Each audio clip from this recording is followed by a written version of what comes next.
ነብዩ መሐመድ ለምንድን ነው ህፃን አይሻን ለትዳር ያጩት? ጨረስክ? አዎ ሚውተር ያቺን የምታክል ህፃን ልጅ ሚውተር ያቺ የምታክል ህፃን ልጅ አልካት። ህፃን ልጅ ይገርምሃል 2000 ሐዲስ የዘገበች ለሰዎች አርአያ የነበረች ታስተምር የነበረ ነው። ታላላቅ ሰሃቦች እየመጡ የሚማሩባት ሆነ። እንግዲህ ምን አይነት ህፃን ልጅ ብትሆን ነው 2000 ሐዲስ የሚዘግበው? አእምሯችሁ እንግዲህ ያስበው። ህፃን ልጅ ሆና እሺ 6 ዓመት ህፃን አይደለችም? ሚውት አድርግ ሚውት አታቋርጥ። ከዚህ በኋላ ቤት ካንሳ ከብዶሃል ማለት ነው። ሚውት አድርግ። እሺ አይ እሺ በ6 ዓመታት እንደው አልሰማህም እንኳን ታጨች እንጂ አላገባችም። ወይም ደግሞ ሊትራሊ ትዳሩ አልተጀመረም። ትዳሩ የተጀመረ ወይም ደግሞ በናቢሃ 9 ዓመቷ ሲሆን ነብዩ ሰለላሁ ዐለይሂ ወሰለም ጋር መኖር የጀመረችው። እሺ ይሄን ነገር ተማር። ባጭሩ ጥያቄው ምንድነው? ነብዩ ሰለላሁ ዐለይሂ ወሰለም ህፃን ልጅ አግብተዋል ነው። ይሄ ደግሞ ያንተ ሐሳብ ነው። አንተ ነው ያልከው። አይሻ ረዲየላሁ ዐንሃ ራሷ አንተ ህፃን ብለህ ያልካት አይሻ ራሷ ምን አለች? ተመከስ ነው ወጥቶ የሚዚ ኢዛ በለገት ልጃሪየቱ 9 ሲኒን ፈህየ ምርአ። አንድ ሴት እኮ አለች አይሻ ረዲየላሁ ዐንሃ 9 ዓመት ከሞላት እሷ ሴት ናት አለች። በተዘዋዋሪ እኔ ምንድን ነበርኩኝ? ሴት ነበርኩኝ ደርሼ ነበር አለች። አንተ ማነህ ከጊዜ በኋላ መጥተህ አልደረሰችም የምትለው? ያው በአማርኛ አባባል ከባለቤቱ በላይ ነቅምድና ጀማ ከባለቤቱ በላይ ነቅ ቡዳ ይባላል። አንተ ስለ አይሻ ከአይሻ በላይ አታውቅም። አይሻ ደግሞ ናት 9 ዓመት ከሞላት ሴት ናት አለች። በተዘዋዋሪ እኔ 9 ዓመት ሞልቷል ደርሻለሁ አለች። ጨረስን። ሁለተኛ ደግሞ እንዴት ነው ሴቶች በዛ ጊዜ የሚያገቡት ካልከኝ እንደው ታሪክ አልተማርክም ይሆናል እንጂ ሴቶች በድሮ ጊዜ ቶሎ ነበር የሚያገቡት፣ ቶሎ ነበር የሚደርሱት። አሁን ባለው ልትመዝነው አትችልም። ምሳሌ አንድ መጽሐፍ ትጥቀስልህ። ከዚህ ልጀምርልህና ይሄ መጽሐፍ ዘ ስቶሪ ኦፍ ሲቪላይዜሽን ይባላል። ጸሐፊ ጉልደራንተ ነው። ምን ብሎ አስቀመጠ? ኢነል ኢናተ ፊል ቢላድ ልሐራ በሙቀት ሀገር እኮ የነበሩ ሴቶች አለ የኩሉነ ሷሊሐትን ሊዘዋጅ ለማግባት ይበቁ ነበረ። ፊት ሲንታሚና በ8 ወይም በ9 ወይም በ10 ዓመታቸው ለማግባት ይበቁ ነበር አለ። ስለዚህ ያው ታሪክ እንደሚናገረው አረቦች በዛን ጊዜ ቶሎ ያገቡ ነበር፣ ቶሎ ይደርሳሉ። አንደኛ።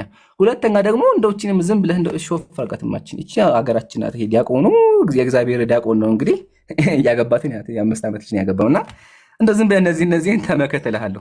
ሶስተኛ ደግሞ የማሳየው ምንድነው? ቆይ ሚውት አድርግ። እሺ መለስክልኝ። ሚውት አድርግ። አልጨረስኩም። መለስክልኝ አልጨረስኩም። እንደው ታሪክም አልተማርክም ይሆናል እንጂ አንተ ዌስተርን የምትላቸው እነ እንግሊዝ እንኳን ሀገር ብንሄድ እነሱ በ9 ዓመታቸው ያገቡ ነበር። ምሳሌ ይሄ መጽሐፊው ኤዳጀስት ዘ ላው ኦፍ ኢንግላንድ ነው። እትሙን እዚህ ጋር ማየት ትችላላችሁ። ምን ብሎ ያስቀምጠዋል? ይታያችኋል ያስባለሁ።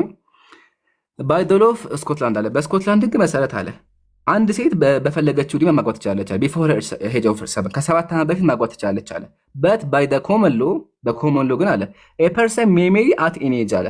አንድ ሰው በፈለገበት ጊዜ ሊያገባ ይችላል። አፖን ሰች ሜሪጅ እንደዛ ጋብቻ ካለ the wife shall be endowed ሴቷ መታጨት አለባት if she attained the age of 9 9 ዓመት ከሞላት ታግባ ይላል። በቅርቡ እዚህ ከ300 ዓመት በፊት እንግሊዞች ማለት ነው። ስለዚህ ይሄ ነገር ተመልከት። አይሻ ረዲየላሁ ዐንሃ ከመድረስም አልፎ መምህር ነበረች፣ ሊቅም ነበረች። ሊቅ እንደነበረች ተመልከቱ ማስረጃ። ሰሃቦች ምን አሉ? ረአይቱ መሸኸተ አስሐቢ ረሱሊላህ ቀታዳ ምን አለ? ረአይቱ መሸኸተ አስሐቢ ረሱሊላህ የስአሉና ዐኒል ፈራኢድ። ታላላቁ የነብዩ ሰለላሁ ዐለይሂ ወሰለም ተማሪዎች አይሻ ጋር እየመጡ ይማሩ ነበረ። ሰዎችን ያስተማረች ኢቭን በኋላም ደግሞ ጦር የመራች ታላቅ ሰሃቢይ ናት ረዲየላሁ ዐንሃ። ይሄን ይመስላል። እዚህ ጋር ቅሬታ አለ? አይ እንትን ነው ኖርማሊ ያመጣኸው እንደ ምሳሌ ብለህ እንግሊዛውያን ወይ ደግሞ እሱ በኋላ ነው ጥያቄ። አይሻ ላይ ቅሬታ አለ? ልነግርህ እኮ ነው። አይሻ ላይ አሁን እያወራን ያለ ነው ስለ አንድ ትልቅ ስለምትሉ የሚወት አድርግና አይሻ ላይ ቅሬታ አለ? ሌላው ላይ አታውራ እንዴ? እንትን እያልኩ እኮ ነው እኔ ኖ አይሻ ላይ ቁምና ያልገባህ ነገር አለ አይሻ ላይ። እሱ ጨርስ መጀመሪያ። ይሄ ቦታ አልገባኝም በላይ ክላሪፋይ አረክልኝ እኮ ግን ያመጣው ምሳሌ አብሮ አይሄድም። ከነብዩ መሐመድ ጋር እኩል ይሆናሉ ሌሎቹ። አንዴ ምሳሌ ላይ ትመጣለህ። አንዴ ሚውት አድርግ። ምሳሌ ላይ ትመጣለህ። ከምሳሌው በፊት አይሻ ላይ ቁምና አይሻ ላይ ያልገባህ ነገር አለ? ኢምራን እኔ እኮ ዳይሬክት ጥያቄ ነው የጠየቅኩ። በቃ እናመሰግናለን። በደንብ ገብቶሃል ማለት ነው። ክርስትና ላይ ደግሞ እንሄድና ክርስቲያኖች መጽሐፍ ቅዱስ ላይ ምን ሲያገቡ ነበር የሚለውን ነገር ደግሞ እኔና ሳላ ትንሽ ነገሮች እናሳያችሁ። እኔ አንድ ጥቅስ ልጀምርላችሁ ከመጽሐፍ ቅዱስ ማለት ነው። መጽሐፍ ቅዱስ ላይ ምን የሚል ነገር እናገኛለን ስንከፍተው ማለት ነው። መኃልየ ምዕራፍ 8 ቁጥር 8 ላይ እስከ አንብቡት እናንተ። እግዚአብሔር ምን አለ? የእግዚአብሔር ቃል ላይ ገና ጡት ያላወጣች ትንሽ እህት አለችኝ አለ። እግዚአብሔር ነው፣ የእግዚአብሔር ቃል ነው። ጡት የላትም ልጅቱ፣ ገና ምንም አላደገችም፣ ምንም ነገር አላደገችም፣ ጡት የላትም። እሺ ለጋብቻ ብትጠየቅ ለዚህ ለእህታችን ምንድን የምናደርግላት? ጨነቃቸው። የእግዚአብሔር ተከታዮቹ ምን ጨነቃቸው? ልጅቱ ጡት የላትም እና ባልየው ሲመጣ ምን ሊያደርግ ነው? እንዴት ሊያገባት ጡት የላት ሴት ብለው ይናገራሉ። ይሄ መኃልየ ምዕራፍ 8 1997 እትም ታገኙታላችሁ። ሁለተኛ ደግሞ ዳዊት የደፈራ ሴት ነበረች። ኒዳህ 45 ላይ ማለት ነው። አይ ሜሪድ ወን አይ ዋዝ 7 አለች። በ6 ዓመት ያገባሁኝ አለች።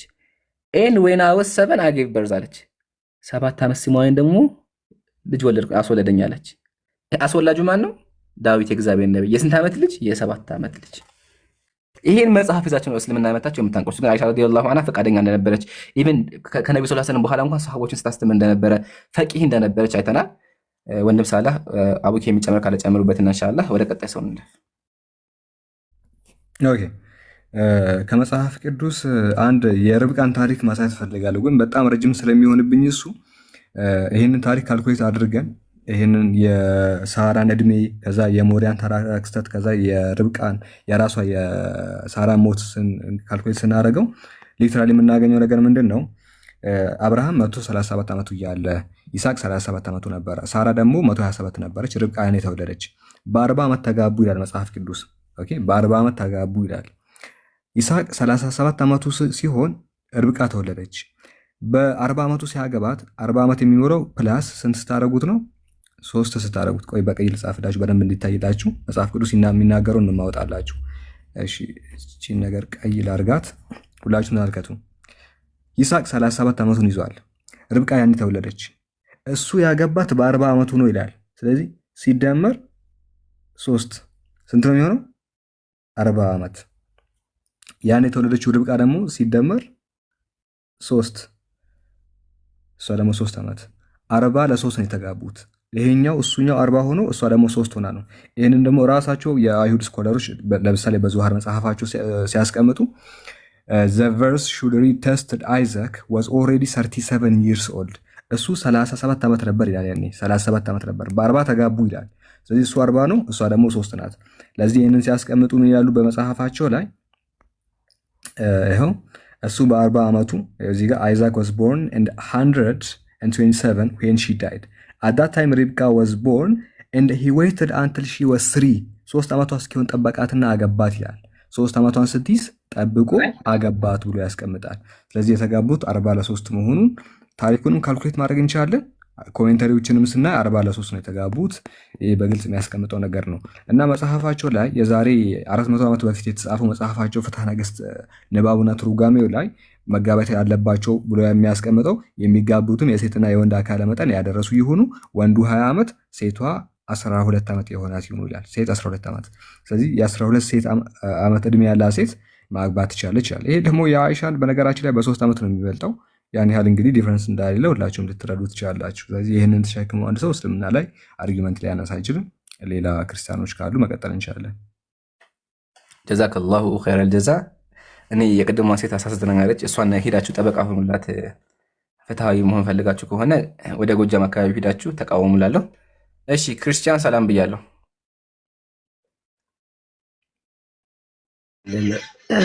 ሰላሙን አላመን ተብያለሁ። ሁዳ እንዴት ነህ ወገናችን?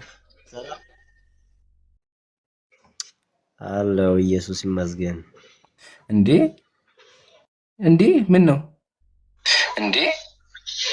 እንዴ ምን ነው? ጥያቄ ነበር። አንተ ድምጼ እንዳግማ አሰማኝ እንደዚህ እንትለኝ አልኩኝ። እሺ ክርስቲያን ግራ የገባኝ ነገር መሰለህ ስታመሰግን ኢየሱስ ይመስገናልክና ምን ነካ? ኢየሱስ ለምን ይመሰገናል? አባታ አይመሰግንም እንዴ? ኧረ አስተቀበለ እባክህን፣ ድምጼ አታሰማኝ እባክህን ብያለሁ።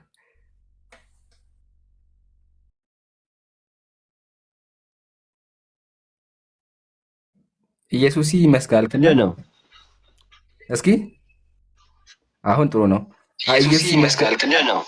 አይ ናውረድ በቃ ናውረድ አትንም እንዴ አሁን ደስ እንዴ ይላል። ኸይር ኢየሱስ ይመስገን ሲል ለምንድን ነው ኢየሱስን ያመሰገንከው? የኢየሱስም አባት አለ መንፈስ ቅዱስም አለ፣ ሶስቱን ማመስገን ለማለት ነው። ከሙዓዝ ጋር የጀመረ ነው ስለሆነ ይሰማል ይመልስልኛል። ካልሆነ ከአንተ ጋር ኡስታዝ ሙዓዝ ይመችሃል? ገንፎ እየሰራው ነው ዛሬ በጠዋቱ። ተውኝ እስቲ ገንፎ የምወደው ምግብ ነው። ልምጣ ኡስታዝ? ገንፎ የምወደው ምግብ ነው ወላሂ። ልምጣ? ስመጣ እሰራላለሁ። አብሽር ቤት ነው እሰራለሁ። ኸይር ኢንሻአላህ።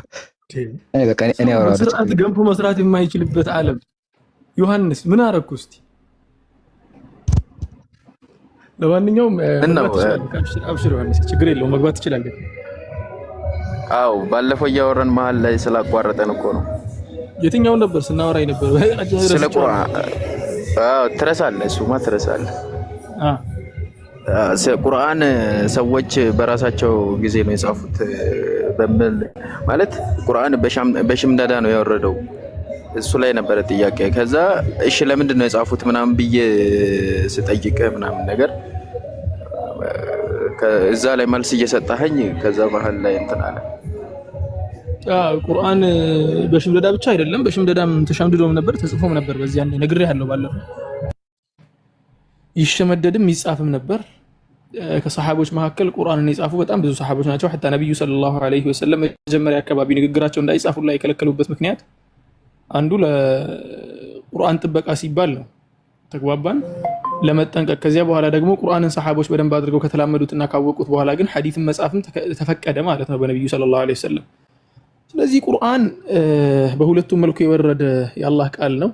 በቃልም ይያዛል፣ በጽሁፍም ይጻፋል።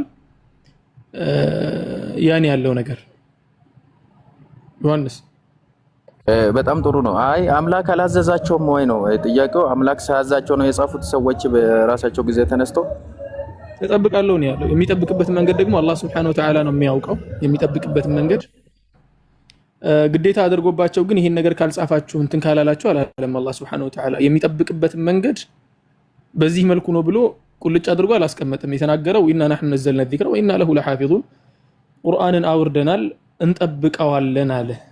እንዴት አድርጎ ነው የሚጠብቀው? በተግባር አሳየም ማለት ነው። አንደኛው በሽምደዳ መልኩ ጠበቀው አላህ Subhanahu Wa Ta'ala፣ በሁለተኛ መንገድ ደግሞ በጽሁፍ መልኩ ጠበቀው ማለት ነው። በሁለቱም መንገድ ተጠብቋል። የተጠበቀበት መንገድ ደግሞ በአላህ ቃል ነው። አላህ ቃል ገብቶልናል እንደሚጠብቅ። ያን ያለው ለመጨመር ያክል በጣም ጥሩ ዮሐንስ መጨመር ይቻላል። ኢብሩ መጨመር ይቻላል። አው ጨምር። አይ በመጀመሪያው ያጀማሉ ለፈታም ፕሊስ ፎሎ አድርጎ እንዴ ሀያሽ እናስገባ። ዮሐንስ አለ ቃል በቃል ነው እንዴ ቁርአን ሱረቱ ነጅም ላይ ይላል ነብዩ መሐመድ ከራሳቸው አይናገሩም ይላል። ስለዚህ ነብዩ የሚናገሩት ነገር ከማን ነው? ከአምላኩ ማለት ነው አይደለም? ከራሳቸው አይናገሩም ካሉ ከአምላኩ። እሺ ነብዩ ደግሞ እዚህ ጋር ምን አሉ? ቁርአን ሲወርድላቸው ወድኡሊ ዘይደን ጥሩትና ቁርአን ይጻፋሉ። ጻፍልኝ አሉት ነብዩ። ስለዚህ ከየት ነው ያመጡት ማለት ነው? ማን ያዘዘው ማለት ነው? ነብዩ ነው ያዘዘው። አላህ ነብዩ የሚያዘው ማን ያዘዘው ነው? ነብዩ በቃሽ ነብዩ ከአምላክ ነው የሚያመጡት። ስለዚህ ያው ነብዩ ሰለላሁ ዐለይሂ ወሰለም ሰሃቦችን እየጠሩ ጻፉ ይሏቸው ነበር። ከጻፉም በኋላ ደግሞ ድጋሚ ያስነብቡ ነበር እርግጠኛ ለመሆን ማለት ነው። ለዛ ነው ነብዩ ሰለላሁ ዐለይሂ ወሰለም የድኡ መን የክቱብ እንደው ጸሐፊ ጠርተው በቁል እክቱብ ጻፍ ይሉት ነበር። ቀጥሉ። አመሰግናለሁ። እሺ ሰሃቦች ራሱ እኮ በነገራችን ላይ እንትን ነበር። ዘይድ ራሱ እኮ ዒምራን አሐዲሶቹ ላይ ብታያቸው መጽሐፉን ላይ አይችልም ነበር እኮ መጀመሪያ ነብዩ ነበር ሰለላሁ ዐለይሂ ወሰለም ተማሪ ያሉትና በአጭር ጊዜ የተማረው ማለት ነው። ጽሁፉንም ምኑንም ሐታ ሉጋ ሲሪያኒያ ራሱ እንዲማር፣ ምክንያቱም ለሳቸው የሚጻፍ መልእክትም ስለነበር ከተለያዩ ንጉሶች ለሳቸው የሚመጣ መልእክትንም ማንበብ እንዲችል ተማር ብለው ያስተማሩት እሳቸው ናቸው ማለት መማር እንዳለበት የነገሩት ማለት ነው። ስለዚህ እሳቸውም አጽፈዋል። ናም ናና ጻፍልኝ ብለው ሰሃቦችን አጽፈዋል። ተግባባን። ወላኪን እኔ አሁን ስለ ጽሁፍ ጉዳይ ሲነሳና አንተም ባለፈው የጠየከኝ አሁን ባለበት መልኩ አሁን በተቀመጠው መልኩ የሚል ነገር ነው ያመጣው እንጂ መጀመሪያ መጽሐፉን ይሄው ዒምራንም ጠቅሶልሃል። ነብዩም ሰለላሁ ዐለይሂ ወሰለም ሰሃቦችን ሲያጽፉ ነበር በትዕዛዝ ማለት ነው። ያን ያለው ጀዛከላሁ ኸይር ዒምሩ ባረከላሁ ፊክ። ያቆስታ ዙራ ቀጥል ዮሐንስ። አመሰግናለሁ። አይ በመጨረሻው ቀን ከእንትኑ ላይ ይነሳል ምናምን የሚባል ነገር አለና ይሄንን እስቲ ለምን እንደምነሳ ምናምን ነገር ተጨማሪ አብራራልኝና በቃ ይበቃኛል ለዛሬ።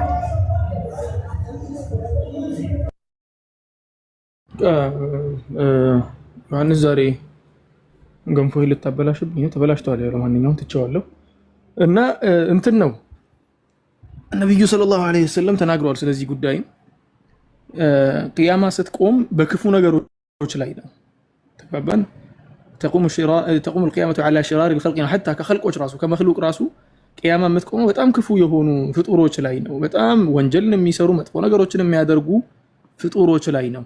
በዚያ ሰዓት ደግሞ ሰዎች ያው ፈጣሪ አላህ Subhanahu Wa Ta'ala የቅያማ መቆምን ማሳያ ምልክት ትላልቅ ምልክቶችን ያመጣል። ከትላልቅ ምልክቶች መካከል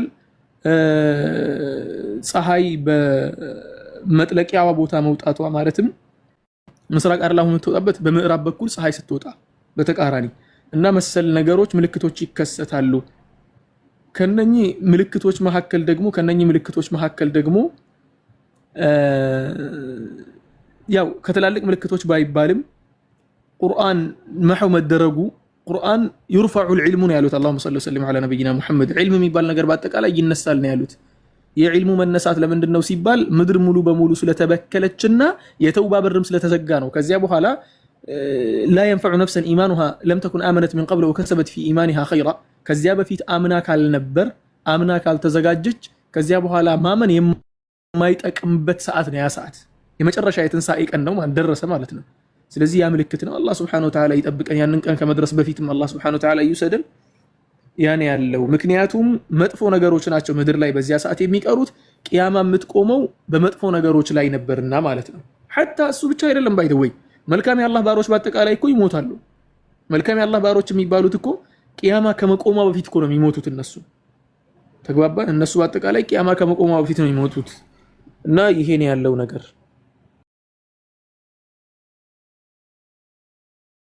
አንተ ተመለሰልክ ወይስ ዮሐንስ? ቆይ ገንፎዬንም አጥቼ አንተም ሳትሰማ ሐውለ ወላ ቁወተ ኢላ ቢላህ። ገንፎ በዚህ ሰዓት ለምትሉ ደግሞ እኛ ጋር ጠዋት ነው። ጠዋት ኧረ ሰምቻለሁ።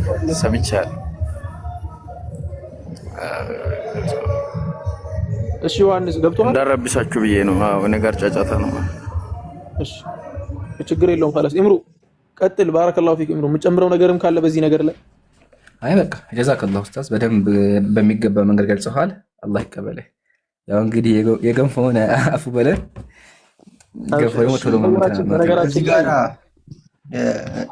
አራት ሰው ቤት ውስጥ ስላለ ነው ገንፎ እየተዘጋጀ ያለው። ቀጥሉ። በጣም ይቅርታ አቆየሁሽ። እንዴት ነሽ ወገናችን? ሰላም ነው?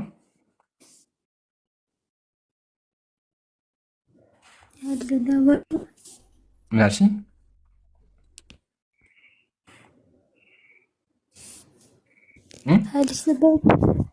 ይሰማል ጽጌረዳ፣ እንዴት ነሽ? ሰላም ነው?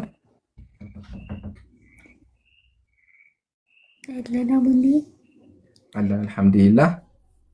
ምን ልታዘዝ?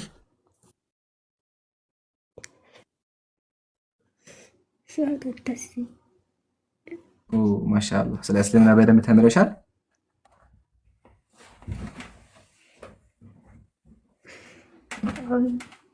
ማሻአላህ።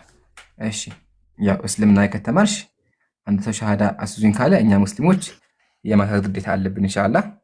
ግን ስለ እስልምና በደንብ ከብርሻ ኢየሱስ ፍጥሮ እንደሆነ አምነሻል?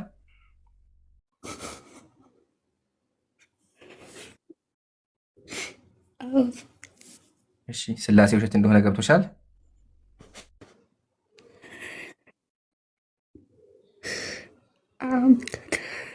ማሻአላህ። እንደዛ ከሆነ ወደ ሻሃዳ መሄድ እንችላለን ኢንሻአላህ። እኔ የምለው ቃል ተከተለሽ ልጅ ተረጋጊ፣ ችግር የለውም።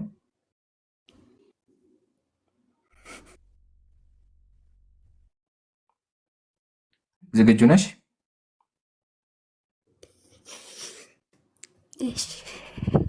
እሺ አሽሃዱ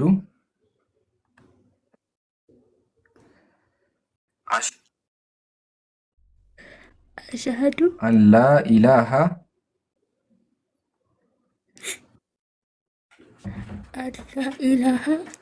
ኢላላህ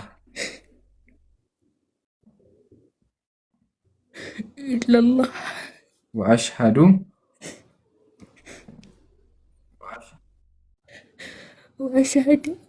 አነ ሙሐመደን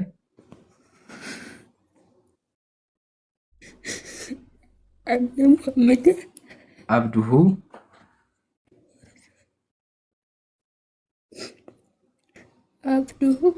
ወረሱሉ።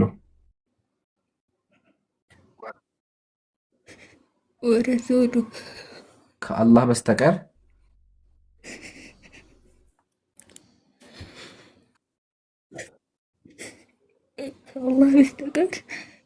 በሐቅና በእውነት የሚመለክ አምላክ እንደሌለ መሰክራለሁ። በሐቅና በእውነት የሚመለክ አምላክ እንደሌለ መሰክራለሁ። ነብዩ መሐመድም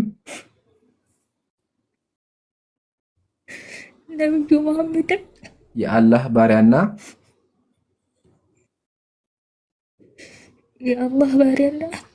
መልእክተኛ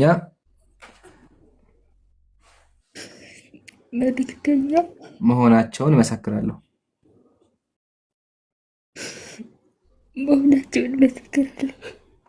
አላሁ አክበር አላሁ አክበር አላሁ አክበር። አልሐምዱሊላህ አልሐምዱሊላህ አልሐምዱሊላህ። ከዚህ በኋላ ወደ ተፈጠርሽበት እምነት ወደ እስልምና ወደ ብርሃኑ መተሻል። ለዓለማቱ ጌታ ምስጋና ይገባው። አልሐምዱሊላህ አልሐምዱሊላህ። ከያሳት ላዳሽ አምላክ ምስጋና ይገባው። ያው ኢንሻአላህ ከዚህ በኋላ ተረጋጊ። ያው እንደ ሸሃዳ ሲያስ ስሜታዊ እንደማያቃቃለሁ ኢንሻአላህ ራስሽን ለማረጋጋት ሞክሪ። ከዚህ በኋላ አንቺ የነቢያትን መንገድ አንድ አምላክ የሚመለክበትን መንገድ ይዘሻል። ግን አላህ ጽናቱን ይስጥሽ። ለምን ኢስቲቃማ ስለሚጠይቅ አላህ ኢስቲቃማውን ይስጥሽ።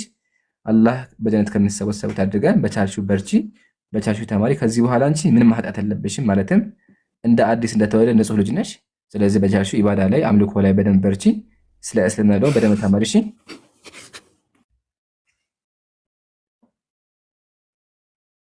እሺ ማሻአላህ እናመሰግናለን። ኡስታዝ ጀማል አሉ? በምሩ አለው። ኢንሻአላህ ፎሎ አድርጓትና በውስጥ አውራት ጽጌረዳ ኡስታዝ ጀማል የሚለው አካውንት ፎሎ አድርጊ። እሺ ለምንድን ነው መሰለሽ እስላማዊ የሆኑ ትምህርቶችን የምትማርበትን ከእህቶች ጋር አገናኝቻለሽ። ሰላምታዊት ብቻ የሚማሩበት እህታችን ዛህራ አለችና እዛ አስገባሻለን። ከዛ በኋላ ቆንጆ ተማሪ ትሆኛለሽ። ከዛ በኋላ ብቻ ብዙ ነገሮች ትማራለሽ። እሺ ስም እንዲወጣልሽ ትፈልጊያለሽ? እሺ ተጨማሪ እሺ ደስ ይለኛል። እሺ ደስ የሚያስተምረኝ ግን አለ። ኦኬ የሚያስተምርሽ ሰው አለ ከጎንሽ? አዎ ሙስሊም ጓደኛለች። በቃ ማሻአላህ ለዛ ከሆነ ታስተምርሻለች። ስም ሱመያ ይሁን። ያው ሱመያ እዚህ ሚዲያ ላይ የምትጠሪበት ማለት ነው። ግዴታ ስም መቀየር አይጠበቅብሽም። ስምሽ ከእስልምና ጋር የሚጋጭ ከሆነ ወለተ ምናምን ከሆነ ገብረ ምናምን ከሆነ ይሄ ይቀየራል። ነገር ግን ከእስልምና ጋር የማይጋጭ ከሆነ ችግር የለውም። ግን ሁለተኛ ስም ደስ እንዲልሽ ሱመያ ይሁን።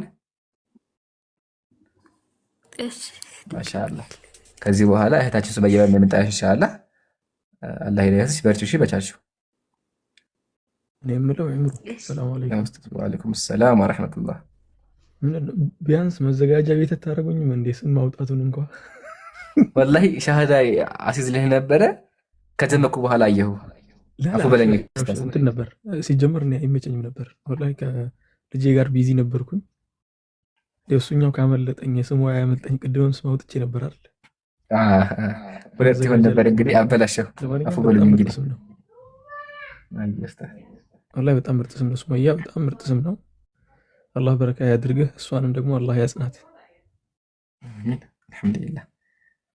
ኧረ ዛሬ ቀን ምን አይነት ቀን ነው ዛሬ? በአላህ በጣም ደስ የሚል ቀን ወላሂ አልሐምዱሊላህ።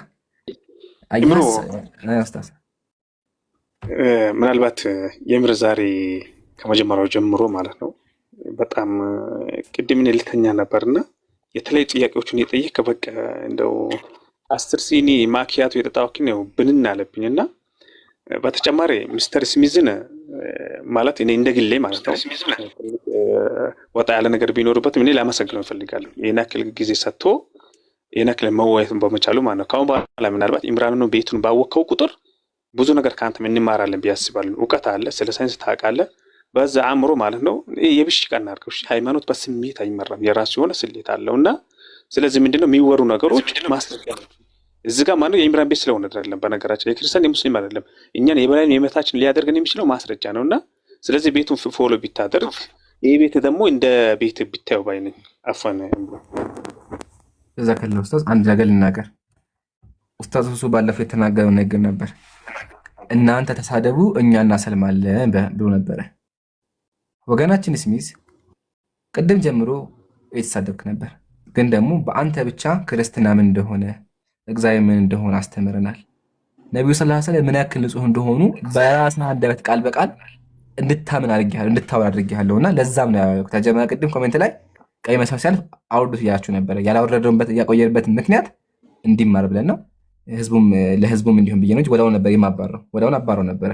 ሌላ ጊዜ አደራ ጀማል አመሰግናለሁ። በቃ ቴንኪው ሚዛ አዳምጠኝ። እኔ በጣም አመሰግናለሁ። በዚህ ስነ ስርዓት አለ። አደራ የሚህ ነገር መሰለ፣ እኛ ሙስሊሞች ነን። ሙስሊም ቤት መጥተህ የዛሬውን አልፌሃለሁ ስለ ነብዩ አንዲት መጥፎ ነገር ብትናገር خلاص በቃ ግንኙነታችን ያቃና። ፕሊስ በቻልከው ጥያቄዎችን ብቻ ለማቅረብ ሞክር። እኛም ሙግት ደግሞ ካነሳን ሙግታችን ላይ ማስረጃ አቅርበን ማስረጃ አቅርበህ ጠይቀን በዚህ ቦታ ላይ ብለህ አቅርብ እንጂ እላፊ ቃል እንዳትጠቀም። ለማንኛውም አመሰግናለሁ። አላህ ሂዳያ ይስጥህ። አንተንም ዱዓ እናደርግልሃለን። በርታ። አይ እኔም እሺ፣ እዚህ ጋር አንድ ነገር የምለው ነገር ምንድነው፣ እኔ እንደዚህ ነገር ለመነጋገርም አይደለም የገባሁት። እንዲሁም መጽሐፍ ቅዱሳዊና የቁርአን ክርክር አረጋለሁ ብዬ ነበር። ግን በኋላ የመጽሐፍ ቅዱስ ቃል ሳነሳል ስለ ጳውሎስ እንደዚህ ነው ስትለኝ አልቀበለውም ስትል፣ በዛ ምክንያት የማትቀበለው ከሆነ ይሄም ማስረጃ አለ የሚለውን ለማምጣት ነው ጠንከር ባለ ቃል የተጠቀምኩትም ኖቲስ እንድታደርገው ነው እንጂ እንደዚህ የመቀጥ ተጽፋ አግኝተሃል? ሌላ ነገር አይደለም። እንደዚህ የመቀጥ ተጽፋ አግኝተሃል? እንደዚህ የመቀጥ ተጽፋ አግኝተሃል? እንዴት የሚል አሁን ቅድም ያልከው ቃሉ እንዳትደግመው የሚለውን ቃል አግኝተሃል? ቅድም ያልከውን ቃል አሚን ትርጉሙም እንደሆነ እናውቀዋለን፣ ግን አላገኘሁም። እንደዚህ የሚል ነገር የለም። ስለዚህ እሱ ያለው ትርጉምና ለምሳሌ አንተ በቻልከው ልተረጉመው አትችልም። ግን ምሳሌ ቅድም ያልከው ዘራፊ ነው ያልከው አለ ጳውሎስ ቅድም ብያለሁ። ጳውሎስ ዘራፊ ነው ብያለሁ አይደለ? ጳውሎስ ዘራፊ ነው አልከ። አሁን እኮ አያለል እዚህ ጋር እኮ ሲመጣ ነው አሁን ችግር ይፈጠረው። ዘራፊ ነው ማለት አይደለም ችግር እኮ ይኸውልህ፣ ዘራፊ እኮ ነው ማለት አይደለም ችግር። ሰው እኮ ነው እኮ ሰው እኮ በሆነ ሰዓት እኮ ሊሰርቅ ይችላል፣ የሆነ ችግር ሊፈጥር ይችላል። አንተ አሁን እዚህ ጋር የተቀመጣችሁት ሁላችሁም ንጹህ ናችሁ እንዴ? አገልጋይ ከሆነ በኋላ አሁን አንተ ኡስታዝ ነህ፣ አገልጋይ ነህ፣ ንጹህ ነህ እንዴ? አገልጋይ ከሆነ በኋላ ጳውሎስ የእግዚአብሔርን ቃል መጻፍ ከጀመረ በኋላ ዘራፊ ነበር አልነበረም? ዘራፊ አልነበረም፣ ግን ምናልባት በስህተት አንድ ቀን የሆነ ችግር ሊፈጥር ይችላል። ሰው ነው። እስኪ አንብበው ምንድን ነው የሚለው? እስኪ አንብበው ምንድን ነው የሚለው? ስለተሳሳተ ግን እሺ አንብበው ምንድን ነው የሚለው? ስለተሳሳተ ግን አንድ አንብበው ፕሊዝ። እሺ ወይስ እግዚአብሔርን ደሞዝ እናንተን ለማገልገል እናንተ ከፍ እንድትሉ ራሴን እያዋረድኩ እናንተን ለማገልገል አሉ። አዳምጥ፣ ከላይ አንብበው። እሺ ቀጥል። እሺ ምን ይላል? ኦኬ ወይስ ብሎ ነው የሚጀምረው? እሺ ከነዚህ ከዋነኞቹ ሐዋርያት እንኳን ብቆጠር ራሴን አልቆጥርም። በአነጋገሬ ያልተማርኩ በሆን እንኳን ዕውቀት እንዲህ አይደለሁም። ነገር ግን በሰው ሁሉ መካከል በነገር ሁሉ ተገልጠንላችኋል። ወይስ የእግዚአብሔር ወንጌል ያለ ደሞዝ ስለሰበኩላችሁ ይላል። እናንተ ከፍ እንድትሉ ራሴን እያወረድኩ ኃጢአት አድርጌ ይሆንን? እናንተንስ ለማገልገል ደሞዝ እየተቀበልኩ ሌሎችን ቤተ ክርስቲያን ዘረፍኩ። ከእናንተ ጋር ሳለሁ በጎደለኝ ጊዜ በማንም አልከበድሁበትም። ከመቅዶንያ የመጡትም ወንድሞች የጎደለውን በሙሉ ሰጥተዋልና በነገር ሁሉ እንዳልከብድባቸው ተጠነቀቁ ይላል። እዚህ ጋር ሰው ነው ጳውሎስ፣ ሰው ነው። ገብቷል አይደለ? የሆነ ችግር ሊፈጥር ይችላል። አሁን አንተ ኡስታዝ ነህ፣ መርካቶ ሱቅ ሊኖርህ ይችላል። አንድ ቀን አጭበርብረህ ሊሆን ይችላል፣ እርግጠኛ ነኝ። ያ ማለት ግን አንተ የምትናገር ስህተት ነው ማለት አይደለም። ስለዚህ ጳውሎስ ዘራፊ ማለት አንደኛ ጳውሎስ ዘራፊ አይደለም። ዘረፍኩኝ አለ። ይሄን እኮ ነው የምልህ እኮ አያለ እዚህ ጋር ከመጣህልኝ እኔም ልል እችላለሁ እኮ ነው የምልህ። ጳውሎስ ዘራፊ ሳይሆን አንድ ቀን ግን ሰው እንደ ሰው ስህተት ሊሰራ ይችላል። ስለዚህ ኢምራን ስለዚህ አንድ ቀን ጳውሎስ ዘርፏል፣ በተዘዋዋሪ ዘራፊ ነው። አንድ ቀን መዘርፉ ሳይሆን ዘርፏል ነው ተስማማው። ሁለተኛ በእስልምና አሁንም ያቀረብከው ፓርት እኮ ዘርፏል አይደለም የሚለው ባይዘው ይላል። ዘረፍኩ ብሏል። ዘረፍኩ ማለት ማለት ነው ዘረፍኩ። እዛ ጋር ግን እያለ ያለው ነገር ገብቷል። ዘረፍኩ ማለት ማለት ነው በጣም በትህትና እያወራ እኮ ነው ያለው። እናንተን ለማገልገል ደሞዝ እየተከፈለኝ አለ። ደሞዝ እየተቀበለ ቤተክርስቲያን ይዘርፍ ነበር አንደኛ። ሁለተኛ ደግሞ በእኛ ይገርምሃል እንኳን አንድ ሰው ዘራፊ ሆኖ ይቅርና አዳምጠኝ፣ ሱና የማይከተል ከሆነ ጺሙን የማያሳድግ ሶላት የማይሰግድ እሱ እንኳን እኔ አዳምጠኝ፣ ሰው ሲዘርፍ አይቻልም። ግለሰቦች ናቸው። አሁን እነዛ ሰዎች እንኳን ቁርአን እንቀበል ይቀርና ማለት ነው እንደዛ ነገር ሲያደርጉ ከተያዙ ሊትራሊ ሰዎቹ ውድቀ የሚወጣ አንቀበላቸው። ይሄን ያክል ለሰው ጥንቃቄ የምናደርገው ባንተ ያለውን ጳውሎስ ራሱ የመጽሐፍ ቅዱስ ጸሐፊ ሆኖ ደሞዝ የሚከፈለው ምን አይነት ሰው ነው? አንተ እግዚአብሔር ተገለጠኝ ብር የሚከፈል ብር ለማግኘት እንደዚህ አትበል። አሁን እኮ ጳውሎስ እንደዛ እሱ አይደለም ባይዘው ከምትለውም አይደለም። እሺ ኡስታዝ ጀማል በጣም ተሰቃይቶ እንትን የሞተ ሰው ነው ባይዘው። አንዴ እሱን ያልከው አንተ ነህ። ኡስታዝ ጀማል ያለው ወርዷል። እሺ አንተም በራስህ እኔ ከማወርድ በራስህ ውረድ። ምን ይመስልሃል?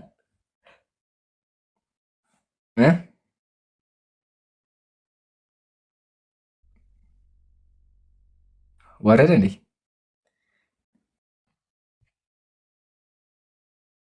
ና ኸይር ኡስታዝ። አይ ሞባይል ተካርጓልና ግን በዛኛው ሞባይል ያየባችሁ ነው።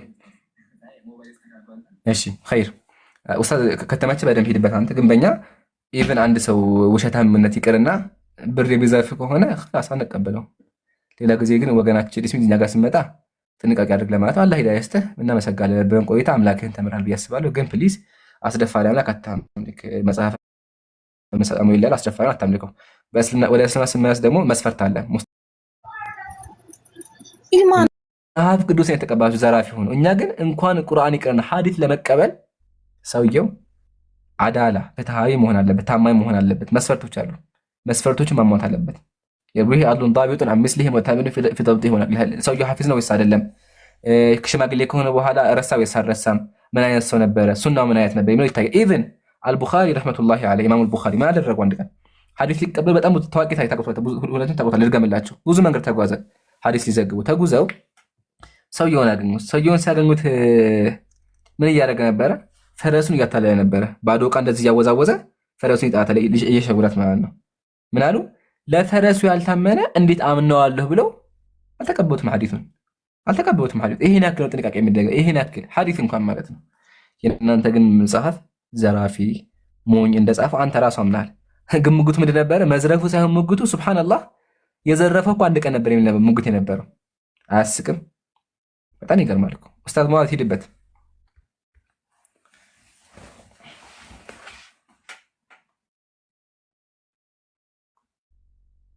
ራስ ምታት አለ። እስቲ አንዴ ይታየኝ አይደለም። ሰላም አለይኩም ካለ ጻፍልኝ። አፎን ሐቢቢ ሞባይል ተካርጎ በዛኛው ሞባይል ያየው ነው፣ ግን አልፎ አልፎ ነው ያየው የነበረው። ሰላም አለይኩም ወራህመቱላሂ ወበረካቱ። ሙስሊማት ሰማለ። አንዴ ልዝጋውና መለሳለሁ አለሁ። እሺ እስከዛው ጃ አለ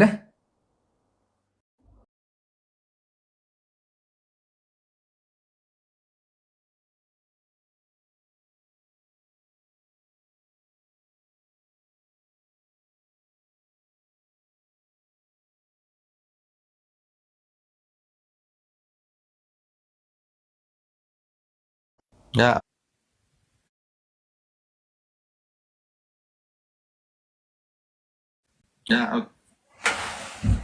ዘግቶት ሊመጣም ሊለውጥ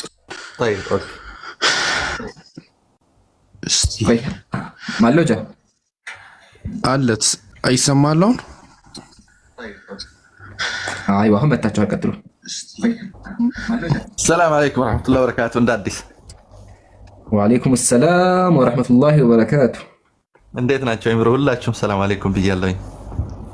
አልሐምዱሊላህ ሰላም ነው አለን አልሐምዱሊላህ። ወላሂ አላስችል ብሎኝ ነው የገባሁት። ታውቃላችሁ ሰሞኑን እያመመኝ ነው።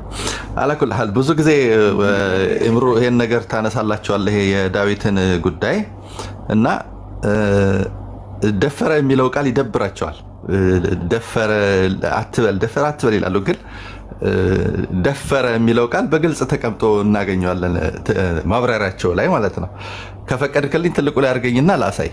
ደፈረ የሚለውን ቃል በቀጥታ ጥቃት ብለው እንደተጠቀሙት ላሳይ ከፈቀድክልኝ። ጀዛከላ ኸይር። አረ በጣም ወሳኝ ነገር ነው እንጂ እስኪ እኔም እጠቀመዋለሁ ካለ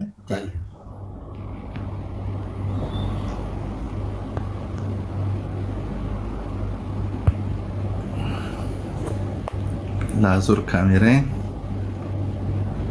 እንዴት ነው ማዞራ ጀማ እንዳትገለጥ ትላለህ አይደለ? እንዳትገለጥ እንዴት ነው የማዞረው? አሃ ንካዋ ከላይ እኮ የመዞሪያ ምልክት አለች። ኦኬ ቆየህ ላይ ከገባህ ራስ ምታት። አይ አንዳንዴ ያጋጥማል። በዚህ በሌሊት ከእንቅልፌ ተነስቼ ያየኋችሁ። ሱብሃንአላህ። طيب እሺ ያው ተመልከቱት። አሁን ይታያል። አሁን ይታያል። طيب ተመልከቱ ምን ይላል እዚህ ጋር። ሁሌ የምጠቀመው የግብፅ ኦርቶዶክስ ቤተክርስቲያን ሳንታ ተክለ ወርጌ የሚባለው ሳንታ ተክለ ሃይማኖት የሚሉት ፔጃቸው ነው፣ ኦፊሻል ፔጃቸው ነው። የቅድም ስታነበው የነበረው እግዚአብሔር ዳዊትን እንዴት እንደሚቀጣው የተናገረበት ቦታ ማለት ነው። ሚስቶቼ ወስጄ ለሌላ ሰጣለሁ ብሎ የተናገረበትን ቦታ ሲያብራሩት ተመልከቱ ምን ይላል።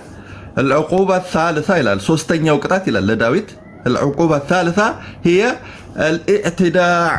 ተመልከቱ الاعتداء ጥቃት ነው ይላል። ጥቃት በምን አላ ኒሳኢሂ በሚስቶቹ ላይ የሚደርሰው ጥቃት ሶስተኛው ቅጣቱ ነው ይላል። ኢዕቲዳ ብሎት ማለት ነው። ኢዕቲዳ ማለት ጥቃት ነው። ተመልከቱ አልኢዕቲዳ ይላል ጥቃት በሚስቶቹ ላይ የሚደርሰው ሶስተኛው ጥቃት ነው ይላል። በነገራችን ላይ የዳዊት ጥፋት የኦሪዮንን ሚስት ወስዶ ለራሱ ሚስት ማድረጉ ብቻ አይደለም። እዚህ ጋር የሚያስቀምጠው ሌላኛው የዳዊት ጥፋት ይላል የዳዊት ልጅ አምኖን የተባለው የዳዊት ልጅ ማለት ነው የራሱን ሚስት ታማርን ወስዶ በመድፈሩ ምክንያት ቅጣት አልቀጣውም። አምኖን መወገር ነበረበት አስገድዶ በመድፈሩ ማለት ነው። የዳዊት ልጅ አምኖን፣ ዳዊት፣ አቤሴሎም፣ ታማር ሶስቱ የዳዊት ልጆች ናቸው። የአንድ አባት ልጆች ናቸው። በእናት ነው የሚለያዩት። አምኖን ከሌላ ሴት የሚወለድ ነው። ታማርና አቤሴሎም የአንድ እናትና የአንድ አባት ልጆች ናቸው። ሶስቱም የዳዊት ልጆች ናቸው። ግልጽ ነው። አምኖን የአቤሴሎምን እህት ታማርን ወስዶ በመድፈሩ ምክንያት ዳዊት አምኖንን መቅጣት ነበረበት አስገድዶ ስለደፈራት ማለት ነው። ግን አልቀጣውም። ልጁ ስለሆነ አዝኖለት አልቀጣውም ማለት ነው። በሱም ምክንያት ነው የተቀጣው ዳዊት። እዚህ ጋር እግዚአብሔር የሚቀጣው በሱ ምክንያት ነው። ቅጣቱ ምንድነው ከተባለ ሴቶቹ ኢዕቲዳ እንዲደርስባቸው ማድረግ። ይኸው العقوبة الثالثة ይላል هي الاعتداء على نسائه በሴቶቹ ላይ የሚደርሰው ጥቃት ነው አለ። እግዚአብሔር የቀጣው ሴቶቹ እንዲደፈሩ በማድረግ ነው። ግልጽ ነው። ሲቀጥል ዳዊት ተቀጣ ሲባል ባደረገው ስራ ዳዊት ተቀጣ ሲባል የተቀጣው የኦሪዮንን ሚስቱ ስላደረጋት ነው የተቀጣው እንጂ ቤርሳቤህን አስገድዶ ስለደፈር አልተቀጣም። የተቀጣው በምንድነው? ሚስቱ አድርጎ ስለወሰዳት ነው። ግልጽ ነው። አስገድዶ ስለደፈራት ግን አልተቀጣም ዳዊት። ቅጣቱን ከላይ ከፍ ብለህ ቀደም ያነበብክበት ቦታ ላይ ስታነበው ጥፋት ተብሎ ከተዘረዘሩት ውስጥ በግልጽ የሚያስቀምጠው ሚስትህ አድርገህ ስለወሰድካት ነው የሚለው። የኦሪዮን ሚስት አድርገህ ስለወሰድካት ነው የሚለው እንጂ አስገድዶ በመድፈሩ ምንም አይነት ቅጣት አልተቀጣም። ግልጽ ነው። ስለዚህ መድፈርን እግዚአብሔር አይቃወምም። ቢቃወም ኖሮ ዳዊትን አስገድደ ደፍራታል እቺ ሴት ብሎ መቅጣት ነበረበት። የሚቀጣው ግን በምንድነው? ሚስቱ ስላደረጋት ነው ማለት ነው። ግልጽ ነው። ይሄንን ለማለት ነው። ከእንቅልፌ ተነስቼ ነው አፍበሉኝ ስላቆረጥኳችሁ። ጀዛኩሙላህ ኸይር። ቀጥሎ ወንድሜ ማሻአላህ። ጀዛከላህ። እቺ ነገር ላክልኝ ቴሌግራም ላይ። طيب اوكي ان شاء الله.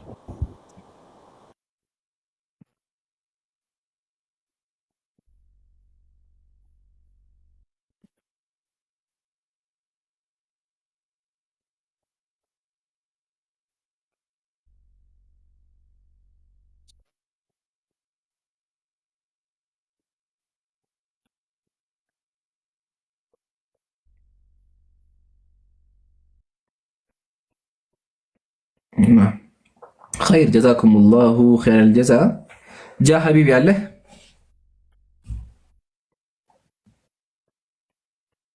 ጽጌይዷ በቃ ኢንሻአላህ በውስጥ ማለት እንዳለሽ አውሪያቸው በውስጥ ጃ ወይም حبيبي እንዴት ነህ? አልሐምዱሊላህ እንዴት ነህ? አለን። ዛሬ ምንድን ነው የውሃ ሽታ እኮ እንዴ ምንድን ነው ነበርኩ እየሰማችሁ እኮ ነበር።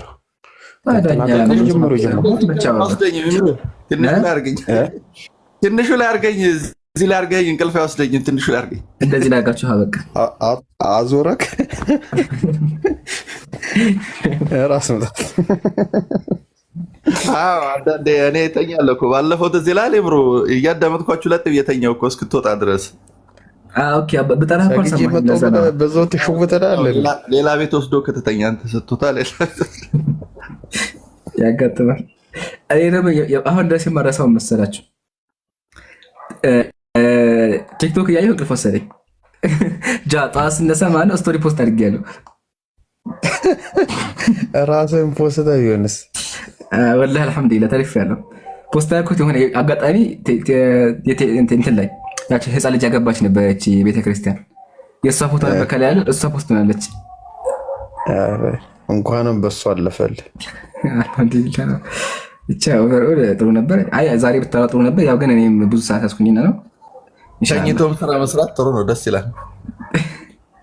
ይገርመኛል። ከአሁን ቢላ አራስም ታስበው ፎቶ መርጬ በቅልፍ በእጄ እኮ በቃ እጄ ስንቀሳቀስ ማለት ነው። ፎቶ ተመርጦ ስቶሪ ሆኖ ወላሂ ቀለቀ ቁም ነገር እኮ የማወራችሁ እና እንደዚህም አለ ለማለት ነው። ተርፋለ እዛው። አዎ ዛሬ አመሸ በጣም ወላሂ በቃ ሳላስበው ቀኑም ደስ ይላል። ክርስቲያኖችም ደስ ይላሉ። የዛሬዎቹ ስነ ስርዓት ያላቸው ነበሩ። በቃ ስናወራ ይሄዳል እንጂ በጣም ደክሞኝ ነበር። አሪፍ እና አይበቃ ይሻል ይበቃል። እናጠቃለውና ዘግተህ ውጣ አይሻልም? ይሻላል። ይመቻላል። ትንሽ መቆየት ትችላላችሁ እናንተ? ይመቻል። እንችላለን መቆየት፣ ግን በጣም ኦልሬዲ 9 ሰዓት ተኩል ሆኗል። ከመሽ ካለከመ ግን ማለት ነው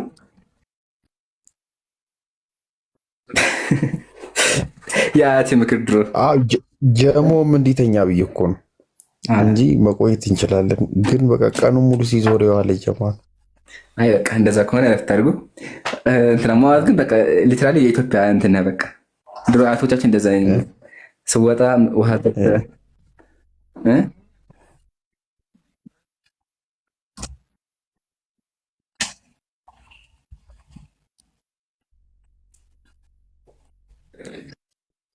ወይ ውስጥ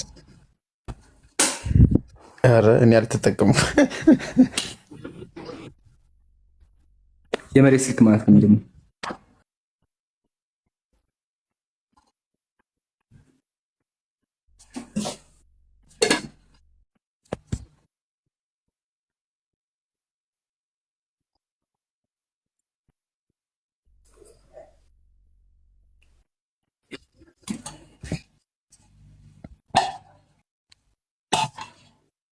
ግን ቆይ ስማኝ፣ የመሬት ስልክ ምንድን ነው? በሳንቲም የሚሰራው ስልክ የገመዱ ማለት ነው። ገመዱ እሱማ እኔ ደርሼበታለሁ። እንዴ እንግሊዝኛውን እኮ ቀጥታ ተርጉሞት ነው። በእንግሊዝኛ ለአንድ ፎን ነው የሚባለው እና ለአንድ ላይ ነው። ኦኬ ወደ አማርኛ ተርጉሞት እንዴ። እሱማ ያደግንበት እኮ ነው። ሳስተው እንጂ በቅርቡ ነበር እንዴ?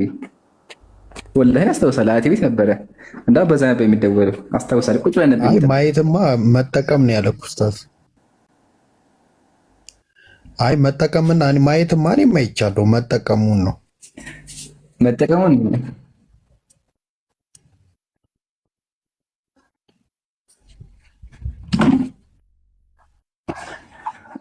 እሱ ትዝ ይለኝ።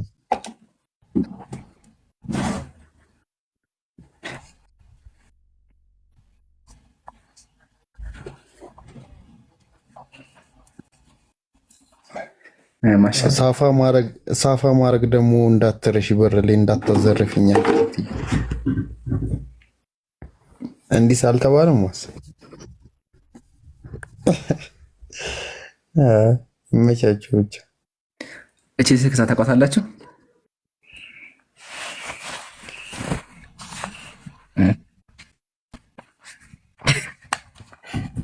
ኧረ ኡስታዝ እቺን ቆይ ላሳሳትማ እንዴ በጣም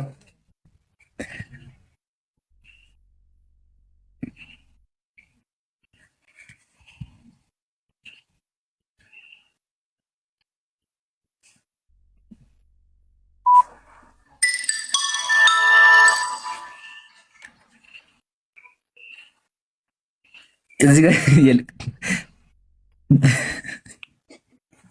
ነበር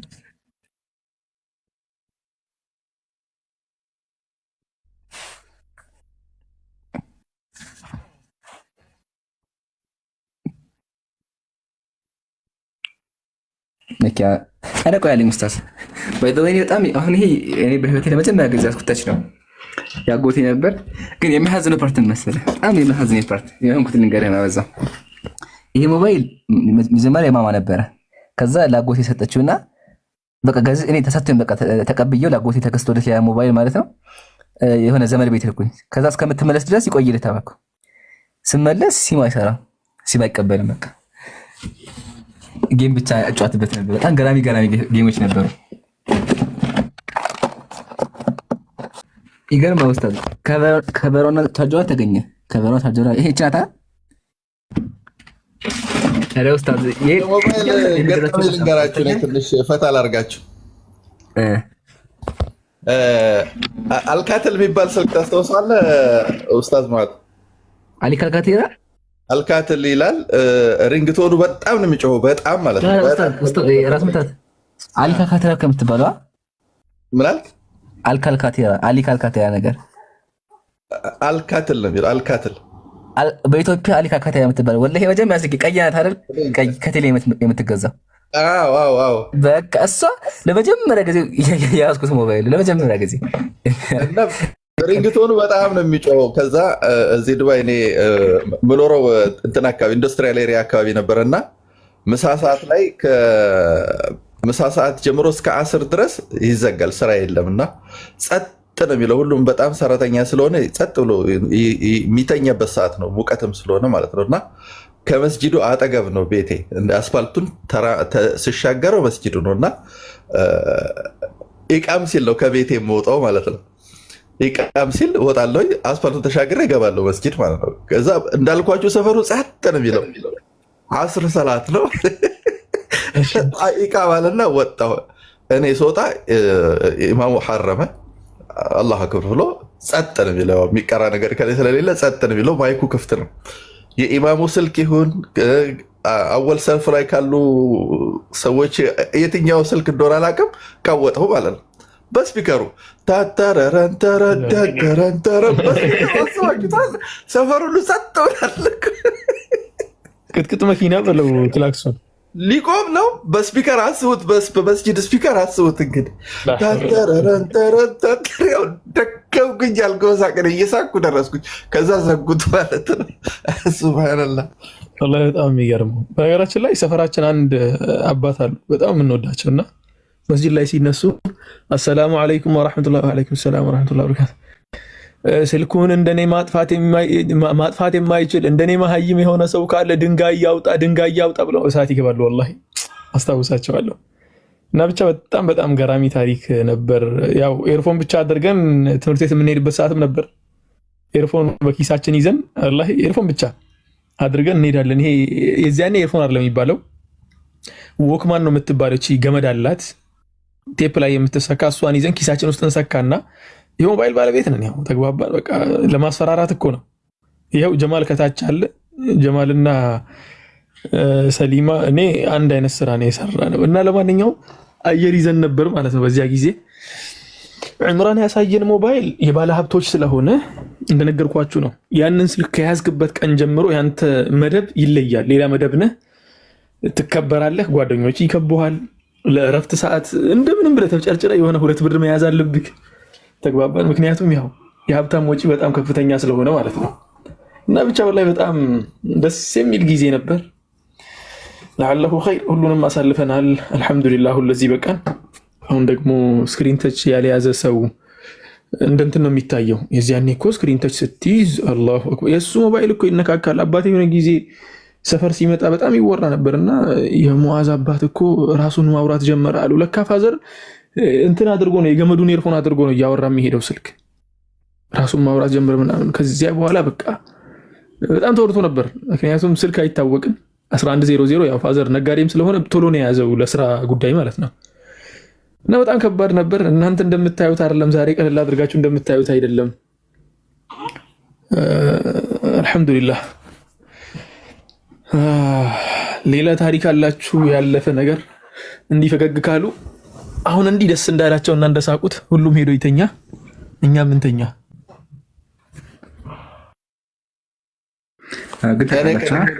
እኔ ለጀምሮ እንግዲህ ሰላም አለይኩም ወራህመቱላሂ ወበረካቱ ጀዛኩም አላህ ኸይር።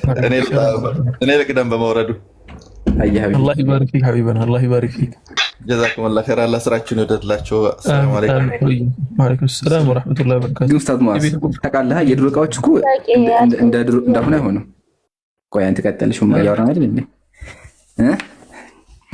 አሁን ሁለቱም ስልኮች አያቸው የድሮ ስልኮች ናቸው። ሁለቱም ይሄ አሊካካታ የቀዩ ስልክና ያኛው ማለት ነው። አሁን ድረስ ሁለቱም ይሰራሉ። ወላሂ አጂብ ነው። ወላሂ በጣም አጂብ ነው። እኔ እኮ በጣም ገርሞኛል። በነገራችን ላይ ባትሪ ለው ስትል በጣም ገርሞኛል። ምክንያቱም ይሄ ስልክ አሁን ወንድሞችና እህቶች አነሰ ከተባለ 10 ምናምን ዓመት ሆኖታል። አትርሱ 10 ምናምን ዓመት ሆኖ ይሄ ስልክ ማለት ነው። አይሆንም ዕምራን? ኧረ የምን ይቆያል እንጂ ከ10 ምናምን በላይ ነው። ከዚህ ቀን እኮ አለው ቀኑ አለ። እስቲ ቼክ አድርገው። ስለዚህ ስልኩ በጣም የቆየ ነው እና ምን ለማለት ነው የድሮ ሰዎችም ይሄን ያክል ኦሪጂናሎች ነን ለማለት ያክል ነው። አዳዲስ ልጆች ያው በአገልግሎት ከኛም የበለጡ ልጆች አሉ። ምክንያቱም አሁን ዘመናዊ ስልኮች ያው ከድሮ ስልኮች የተሻሉ ስለሆኑ በአገልግሎት ያሁኑ ልጆች ከኛ ይበልጣሉ እናውቃለን። ወላኪን በጣም በጥንካሬ መቼስ ከሰው ጋር ልንፈናከት አንፈልጋችሁም በሉን እና አላህ ኸይር ያድርገው ኢንሻአላህ። ሁላችንም አላህ Subhanahu Wa Ta'ala በኖርንበት እድሜ የተጠቀምን መልካም ስራዎችን የሰራን ከአላህ ጋርም ጥሩ ነገር ያስቀመጥንና አላህ ዘንድም ስንሄድ ሙሉ መልካም እንዳዎቻችንን እንቀበል አላህ ያድርገን። ወንጀሎቻችንን አላህ ይማረን። ግን ወላሂ በጣም ይገርማል። ሱብሃንአላህ ዕምራን በጣም አድንቄ ያለው እነኚህ ስልኮችን በመሰብሰብ እኔ አሁን የዚያን ያዝኳቸውን ስልኮች ይቅርና በዚህ 3 ዓመት ብቻ 3 ስልኮችን ቀያይሬያለሁ። በዚህ 3 ዓመት የዛሬ 1 ወር ተጠቀመው የነበረው ስልክ ይሄ አይደለም፣ ሌላ ስልክ ነው። አሁን ሌላ ስልክ ነው። ያኛው ጠፍቶ ነው። ስልኬ ይጠፋል ወይ ደግሞ ይበላሻል ወይ የሆነ ነገር ይሆናል። ብቻ አላህ ይቅር ይበለኝ። በጣም ጎበዝ ልጅ ነክ፣ በርታ እልሃለሁ። እነኚህ ቅርሶችን ደግሞ ጠብቅልን ሐቢቢ። ላላ እኔማ ግድ ነው በቃ ቤትም የሚወዱኝ እኮ በቃ የምደነቀው በዚህ ነው የሚወዱኝ ያልኩት እቃ ምናምን።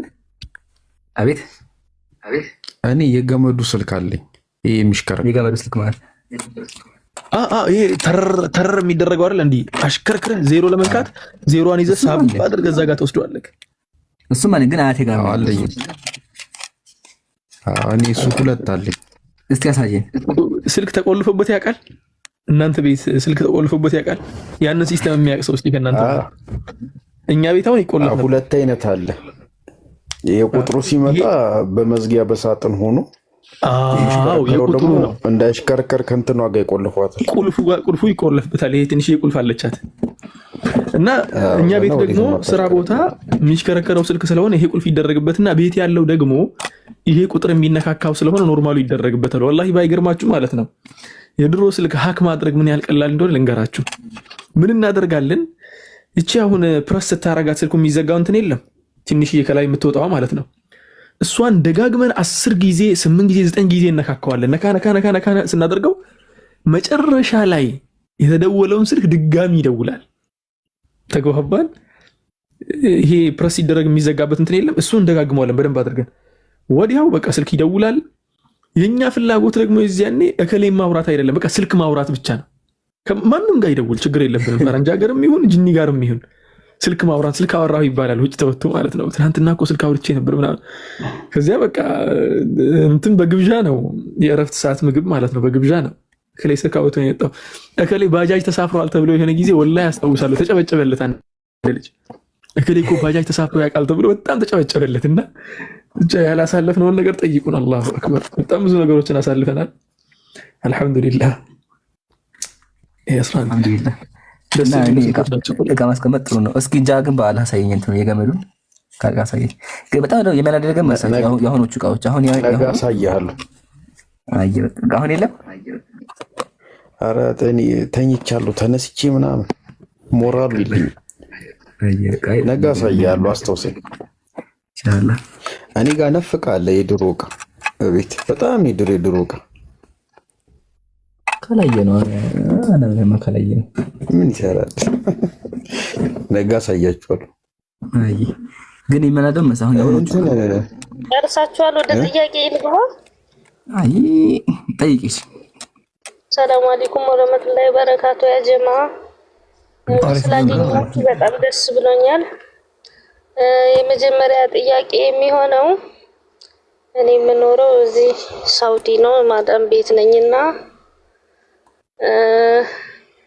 እንትን ከረመዳን በኋላ ያረፋ ጾም አለ አይደል? 10 ቀን እሱን ጾምኩ። ያው ለምን ጾምሽ ብላ ተናቆረችኝ። ያም አለፈ፣ ዝም አልኳት። አሁን ትናንት ደግሞ ስጾም አይጾምም አያስፈልጊ አይደለም አለችኝ።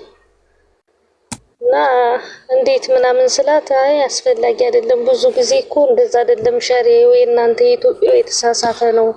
ክርስቲያን ወንድ እኮ ሙስሊም ሴት ማግባት ይችላል አለች። ሙስሊም ወንድ ክርስቲያን ሴት ማግባት ይችላል አለች። ሰትዋ ማለት ነው። ምንድነው ስትየው? ምን አውቃለሁ እኔ ስሰግድ አይቻት አላውቅም፣ ግን አሰሪ ናት፣ ማዳም ናት። መልስ ልስጣት ይምሩ። ቀጥሎ ኡስታዝ። ሁሌ የሆነ ነገር ከከበደሽ መዳምሽን ጠይቂና ተቃራኒውን አድርጊ። ተግባባን? ምን አይነት ሰው ናት? በአንቺ ሆድ ነው እንደሷ የምትጾመው ነው ወይስ አንቺ ነሽ በሷ ሆድ የምትጾሚው? ምን አገባሽ? እኔ ለራሴ ነው፣ እኔ ያደኩበት እሱ ይዞ የመጣሁት ነው፣ ከኢትዮጵያ ይዞ የመጣሁት ነው። ግራ የሆኑ ሰዎች አሉ ሳዑዲ ውስጥ። ነገራችን ላይ አንዳንድ ቦታዎች በደንብ አድርጌ ነው የምሰማው፣ ግራ የሆኑ በጣም ኢስላምን በደንብ የሚጠሉ እዚያው ሀገር ውስጥ ተቀምጠው ኢስላምን ለአይን እንኳን የሚጠሉ በስም ሙስሊም የሆኑ ሰዎች አሉ። ስለዚህ አንቺ አሁን እንደነገርኩሽ ነው፣ እሷ የምትልሽን ነገር በተቃራኒው መስራት ነው በቃ። ምክንያቱም እንዲያስታውሳለሁ አንዱ ልጅ ጎበዞች ጋር ሁሌ ይገባ ነበርና ሰቃይ ተማሪ ነበር። ከዚያ ሰነፎች ጋር ተወስዶም ሰቃይ ሆነ። እንዴት ሰቃይ ሆንክ ሲባል ከክላሱ ውስጥ ሁሌ 1 እና 2 የሚያመጣ ልጅ አለ ከ10። እሷ አጠገብ ቁጭ አልኩኝና ለሱም ያደርገውን በተቃራኒው ነው የማደርገው አለ በቃ ሁሉንም። እና ደፈን ለማለት ያክል ነው። አንቺም አሁን እሷ የምትልሽን ነገር አለመስማት ነው። እንዲህ ያሉ ሰዎች ለራሳቸው ኢማናቸው የደከመባቸው ኢማናቸው የሞተባቸው የሰውን ኢማን ደግሞ ይዘው ገደል መክተት የሚፈልጉ ሰዎች ናቸው። አትስሚያት፣ አታዳምጪያት። ዒልም መማር ካለብሽ ደግሞ ዒልም የሚማርበት ቴሌግራሞች አሉ፣ ግሩፖች አሉ፣ ዙም ላይ የሚያስተምሩ ኡስታዞች አሉን። እነሱ ጋር ግቢና ተማሪ። አረብኛ የቻለ ሰው ዒልም አለው ማለት አይደለም፣ ወይ ደግሞ ዲነል ኢስላምን በደንብ ያውቃሉ ማለት አይደለም። ዲነል ኢስላም በነገራችን ላይ ሲከብዳቸው አንዳንድ ሰዎች ለራሳቸው ብቻ ሳይሆን ሌላውንም መጣል ነው የሚፈልጉት። ምክንያቱም የበታችነት ነው የሚሰማቸው። አንቺ አሁን ለምሳሌ እሷ ጋር እየሰራሽ ዒባዳ የምታበዢ ከሆነ የሆነ የበታችነት ነገር ፊል ታደርጋለች። እሷ ደስ አይላትም ያ ነገር። ዋናው ኡስታዝ እዚህ ላይ አንድ ለንገርህ፣ ዋናው ጠቧ ማለት ነው። እኔ ብዙ ስራ ስለሌለ እነዚህ አሰና ሶላቶች ሰግዳለሁና ፈርድ ሶላት ሲሆን በሰዓት ጠብቄ ነው ሰግድ፣ ስራ ስለሌለ እና አስፈላጊ አይደለም። ለምን ሱና ትሰግጃለሽ? ፈርድ ብቻ እኮ በቂ ነው። ዙሁር 4 ረካ ነው ትለኛለሽ፣ ትመጣና እንደገና ሱርም እንደዚህ በቃ ትናቆረኛለሽ ብዙ ጊዜ። አይ እኛ እንደዛ አልተማርንም ምናምን። ከፈለግሽ ላይ ብልግባና አሉ ኡስታዞች እነግራቸዋለሁ፣ እነሱ ያስረዱሽ፣ አረበኛ ይችላሉ አልኳት። አይ ዝም ብሎ ነው ኢትዮጵያ ኢማን ዝም ብሎ ነው ሱና አይሰገድም በእኛ ሀገር አለች። ትናቆራለች፣ ግን እኔ አልሰማትም። እስካሁን እየሰገድኩ ነው። እና እኔ ያልተዋጠልኝ ነገር ቢኖር እንዴት ነው ሙስሊም ወንድ ክርስቲያን ሴት የሚያገባ ነው? በአንድ አላህና በመልእክተኛው ያላመነች ሴት እንዴት ልትገባ ትችላለች? በቁርአን እኔ ስለማላነብ ይሁን አላውቅም፣ ስልኳን አውጥታ አስነበበችኝ እዩ አለችኝ። እንትን ነው ምን መሰለሽ እህቴ፣ እሷ አሁን ምን እያደረገች እንደሆነ ታውቂያለሽ? ብዙ ቅጥፈቶችን ሰበሰበችና ብዙ ውሸቶችን ሰበሰበችና አንድ ነገር አንቺ የማታውቂውን ፖይንት ይዛ በዚያ ፖይንት እንድታምኛት ማድረግ ፈለገች። ተግባባን? ብዙ አንቺ የምታውቂያቸው እውነታዎች አሉ። እሷ ግን እነዚያን እውነታዎችን እየካደች ነው። አሁን ለምሳሌ ሰላት ሱና ሰላትን መስገድ እኛ ሀገር ላይ አይሰገድም። ሲጀመር ከዚያ ጎል የመጣው ሲጀመር ነብዩና ባልደረቦቻቸው እኮ እዚያው መዲና ነበሩ እኮ ሲኖሩ የነበሩ አይደል እንዴ? እሷ ሴትየዋ ከዲን በጣም ርቃለች። ያንን ነገር ግን እንደነገርኩሽ ነው ይሰማታል። አንቺ ያንን ዒባዳ እያደረግሽ እንትን ስትይ ፊል ታደርጋለች፣ አትወደውም። ስለዚህ አሁን ይሄኛው ይሄ ነው። ሁለተኛው ደግሞ ሙስሊም ወንድ ክርስቲያን ሴትን ማግባት ይችላል የሚለው ነጥብ ላይ ስለዚህ ጉዳይ ዑለሞችም ተናግረዋል። አላህ ሱብሓነሁ ወተዓላ ቁርአን ላይ ሲናገር ሱረት አልማኢዳ ላይ اليوم أحل لكم الطيبات وطعام الذين أوتوا الكتاب حل لكم وطعامكم حل لهم والمحصنات من المؤمنات والمحصنات من الذين أوتوا الكتاب من قبلكم የሚለውን አያ ነው ደሊል የሚያደርጉት። እንዲህ ማድረግ የሚፈልጉ ሰዎች ወይ ደግሞ ክርስቲያን ሴትን ማግባት የሚፈልጉ ሰዎች ዑለሞችም ከነብዩ ሰለላሁ ዐለይሂ ወሰለም ንግግር ተንተርሰው ከነብዩ ተግባራት ከሰሃቦች ተግባራት ተንተርሰው መስፈርቶችን አስቀመጡ። እነዚያ መስፈርቶችን ማሟላት የሚችል ሰው ብቻ ነው ክርስቲያን የሆነችን እንስት የሚያገባው።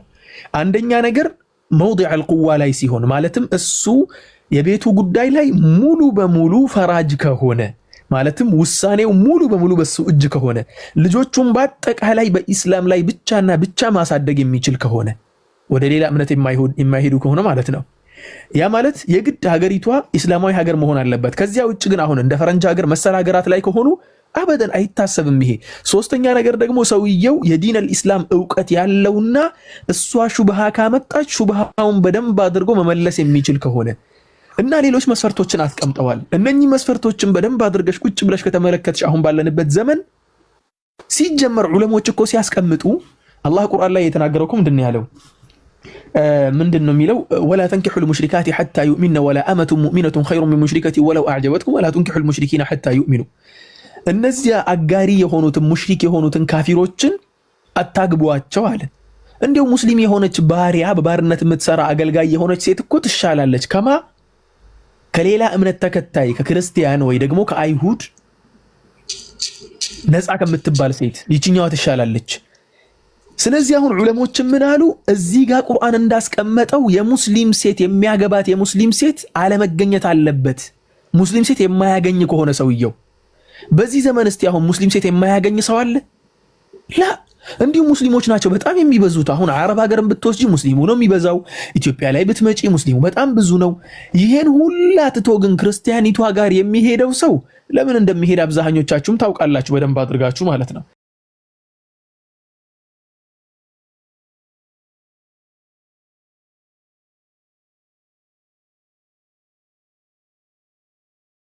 ያንን መስፈርት ሙሉ በሙሉ ያሟላ ሰው ሄዶ ማግባት ይችላል። የራሱ ጉዳይ ነው። ተግባባል። ስለዚህ ይሄን ያለው እሷ አሁን ይህችን ፖይንት ይዛ አንቺ አሁን ይሄንን ፖይንት ስለማታውቂ ይህችን ነጥብ ይዛ ይሄን ነጥብ ስለማታውቂ በዚህ ነጥብ አንቺን ውዥንብ ውስጥ ከታ የኢትዮጵያ ኢስላም ባጠቃላይ እንትን ለማድረግ ነው። ቀን ሁሱን ጠይቄ ማለት ነው ሪከርድ አድርጌ አሰማዋትና ሱረተሉ ሁሉ ምናምን ሲነግረኝ እሱ በአረበኛ አድርገው አልኩትና ሪከርዱን አሰማዋት። ያንን ሰምታ ነው አሁን ስትነተርከኛ መሸች። አይደለም ትክክል አይደለም እሱ የሚለው ቁርአኑ ብላ። እንደገና ደግሞ ሁለተኛው ጥያቄ ማለት ነው አሁን እነሱ አይሰግዱም አይጾሙ ከነሱ እንዴት ይታያል ነው? ሁሉም ወላሂ ሙስሊም መሆኗን ጠርጥሬያለሁ። ወላሂ ሙስሊም መሆኗን ጠርጥሬያለሁ። ምክንያቱም አንቺ አሁን የምትነግሪ እዚህ ቤት መስራቱ እንዴት ይታያል? ይሄ ነገር የብዙ ሰው ጥያቄ ይመስለኛል። አሁን ኮሜንት ላይ ይቅርታ አድርጊልኝና ቤተሰቦቻቸው ውስጥ የሚመጡት ልጆቻቸውስ ሙስሊም ናቸው? ኢቃም ይለብሳሉ፣ ግን አንድ ቀን ሰግደው አያውቁም። ምን ያገባው ጀምሮ አንድ ቀን ሰግደው አያውቁም። ኒቃብ ሁሉም ነው የሚለብሰው እዚህ ሀገር። የሀገሪቷ እንደ ባህል አድርገው ነው የሚጠቀሙት እነሱ እንደ ዲን ሳይሆን ኒቃቡን ሳይሆን ሺዓ ናት አልይ ምናምን ይላሉ። ሐሰን ምናምን ማለት ያበዛሉ። ሁሴን ምናምን ጠየቀችኝ። እኔ ስጠይቀኝ በቃ ብዙም እሷ ጋር መናኮር አልፈለኩም። አላህ አንድ በመሆኑና በመልእክተኛው በነብዩ ሰለላሁ ዐለይሂ ወሰለም አምናለሁ አልኳት። ይህን ሪከርድ አድርጋ ወደ አረበኛ ተርጉማ ሰማችው። ከዛ እኔ በጣም ስትጨቀጨቀኝ ትናንት ስለዋለች ቀን ላይ ስገባ ኢብራንን ሳጠው ሁሱ ቤት ገብቼ ጠየቅኩትና እሱን ሪከርድ አድርጌ አስፈቅጀው ነው ሪከርድ እያረኩ ነው አረበኛ አድርገው ብዬ እሱን አሰማዋት። ካሰማዋት በኋላ አይ ትክክል አይደለም የሚያወሩት የኢትዮጵያ የተለየ ነው እንደ ቁርአኑ አለችኝ። አይ ልሸውጂኝ ፈልገሽ ነው ብዬ እኔ ዝም አልኳትና እኔ አሁን የነደደኝ የወር ደሞዜን ተቀብዬ ልውጣ እዚህ ቤት መስራቱ ለኔ ሐላል ነው ወይስ ሐራም ነው የሚለውን ለመጠየቅ ነው እዚህ መጣው። አሁን ደግሞ የወር ደሞዝሽን ሰጂና ውጪ ከቤቱ። ምክንያቱም እንዲህ ያለ ሰው አይሰግዱ ሰዎች ጋር መኖር ትንሽ ከባድ ነው፣ በጣም ይከብዳል። ያ ብቻ አይደለም ሌላ ነገርም እኔ እያስፈራኝ ስለሆነ ከሷ አካሄድ ከተቻለሽ አንዷን ወር ጨርሺና ደሞዝሽን ወስደሽ ውልቅ ማለት ነው። خلاص انتهى الامر እንደዛ ነው የሚሻልሽ። እንዲህ ያለ ሰው ከነሱ ጋር እንትድርክ መፍጠርም አያስፈልግም። ሶስተኛው ጥያቄ ደግሞ አንዲት ሙስሊም ሴት በሚዲያ ወጣ እንድትታይም ሆነ በትዳር አጋሯ ጋር እንድትታይም ሆነ ሃይማኖታዊ ትምህርት እንድትሰጥም ሆነ ምናምን አይፈቀድላትም አይደል? እኔ እንደሰማሁት እንደ ሐዲሱ ነው ጥያቄ የሚጠይቀው ነው ወይስ ይፈቀድላታል? ወጥቶ መታየት ስትይ አሁን ለምሳሌ ፊቷ ወጥቶ መታየት ላይ ይሄ የተከለከለ ነው። ምሳሌ እሷ ሐዋርያ መሰረት ማለት ነው ከዚህ ገብታ አይቻት ነበረ፣ ከኢምራን ቤት ገብታ አይቻት ነበረ። لا ሹፊ አሁን አንድ ነገር አለ። ምን መሰለሽ እኛ አሁን እዚህ ጋር አንድ ነገር እናገራለን አይደል? ይህ ነገር ይቻላል፣ ይህ ነገር አይቻልም ብለን ስንናገር ይህ ነገር ይቻላል፣ ይህ ነገር አይቻልም ብለን ስንናገር ያንን ነገር መስአላው ኺላፍ የለበትም ማለት አይደለም። ወላኪን ራጂህ ብለን የምናምንበትን ነገር ነው እየተናገርን ያለነው። ተግባባን? ይሄን ያለው መሻይኾችም ዑለሞቻችን የሚያሉትን ነገር እሱን እየተናገርን ያለነው። አንዲት ሴት ፊቷን መገለጥ ትችላለች ወይስ አትችልም? ኒቃብ ማድረግ ዋጅብ ነው ወይስ ሱና ነው ወይስ ሙባህ ነው? እንዲህ ያሉ መሳኢሎች በአጠቃላይ ፈትዋ ሲሰጥበትና ብያኔ ሲደረግ ያ የተደረገው ብያኔ ከዚያ ውጭ ሌላ አቋም ሙሉ በሙሉ የለም ማለት አይደለም። ላ ያ የተደረገው ብያኔ ያ ብያኔውን ያስተላለፈው ግለሰብ ያመነበትን ነገርና ኪታብና ሱና ላይ ተማርኩ ብሎ ያመነበትን ነገር ነው እያስተላለፈ ያለው። ሜቢ ደግሞ ሌሎች አኢማዎች ደግሞ ሌላ ሐዲስን አይተው ወይ ደግሞ ያንኑ ሐዲስ በሌላ እንትን አይተው ሊፈቅዱ ይችላሉ። ስለዚህ አሁን ያለው ነገር ምንድነው? ሚዲያ ላይ አንዲት ሴት በፊቷ ወጣ ማስተማር ትችላለች ወይ? አትችልም። ዳሲ ይሄን ያለው በቃ አንድ ነገር ማስቸግር ኢምሩ ፈሎ ያርገኝና የሰው ስም ባታነሱ አላገናኘው ARM አንዴ የሰው ቤት ስትመጡ የሰው ስም አታንሱ።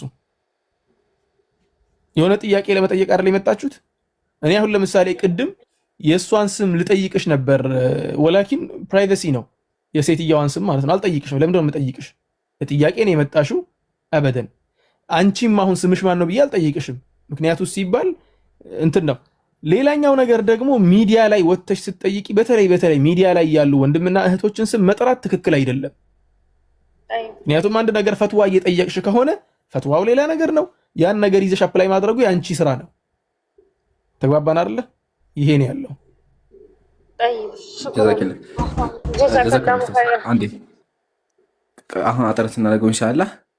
ሴትዮዋ ማዋት የምትችል ከሆነ አውሪያትና እኛ ጋር ትምጣና ጥያቄው ካለ ጥያቄዎችን ትጠይቅ። በአረበኛ ቢሆን ማስተናገድ እንችላለን። አንደኛ። ሁለተኛ ደግሞ ስለ ኒቃቡና ስለ መገለጡ ላወራችሁ ደግሞ በደንብ ተብራርቷል። መሴታችን ደግሞ የተገለጠችበትን አንጻር በምን አንጻር እንደሆነ አስቀምጣለች።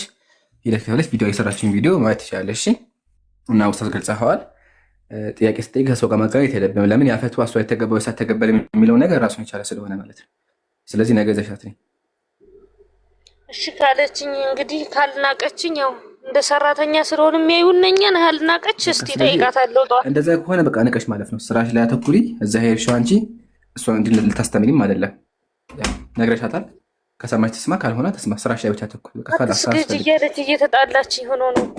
ወደዛ ከሆነ በቃ መልቀቅ፣ መናገር ካልሆነ መልቀቅ خلاص። ጀዛከላሁ ኸይር። እንደዚህ መለሳለሱም ተገቢ አይደለም። በቃ ከበታችሁ መከሪ ካልሆነ አለመስማት ነው። ኢባዳሽ ያፈባል። ኢባዳ መከለክ ከሆነ ወደ መድረሳም እንድትገባ ምከራት። መማሪያ ቦታ ትግባ። እሷ ራሷ እረፍት ሰዓት አለች። እየቀረው ነው እኮ እኔ ቁርአን እየቀረው ነው። ኢሞ ቴሌግራም ሁሉ እየተማርኩ ነው እኮ ማሻአላ። ከቤት ተክቢራ ሁሉን ነገር እየተማርኩ ነው እኔ። አላህ ያግዝሽ፣ በርቺ። አላህ ያግዝሽ። በቃ ጥቂት ጊዜ ነው የሚፈጅብሽ፣ ትንሽ ጊዜ ብቻ። ከዚያ በኋላ አንቺም ታስተምሪያለሽ በደንብ አድርገሽ። ስለዚህ በርቺ። ማሻአላ። አላህ በረካ ያድርግሽ።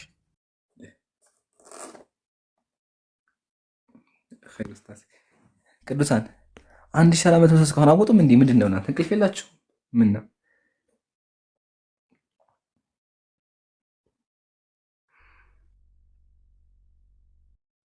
በቃ አንዳው በቃን ያለች ያልበቃሽ ተኝ። ወቅት በቃችሁ ተኙ። እኛ እንቆያለን። ተኙ እናንተ። ጽጋ ሄዳለች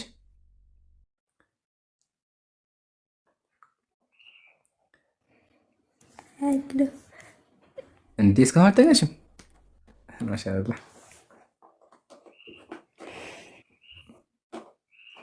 ሌላም ጊዜ እየመጣች ተማሪ በቃ አዳራሽን። ጥያቄዎች ደግሞ ካሉሽ እየመጣች ጠይቂ ምናምን። ቀጣይ ደግሞ ስትገናኝ ቁርአን ቀርተሽ በደንብ ስለ እስልምና አውቀሽ እንደምንገናኝ ተስፋ እናደርጋለን ኢንሻአላህ።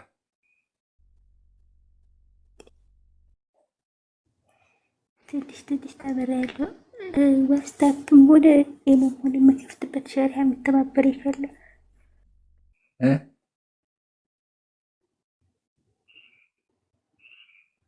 ማለት ቤተሰብ አያውቅም። ችግር የለውም። አንቺ በቻልሽ ባዳሽ ላይ አተኩሪ፣ በደንብ ተማሪ እንጂ ግዴታ አይደለም ቤተሰብ ማሳወቅ። እሺ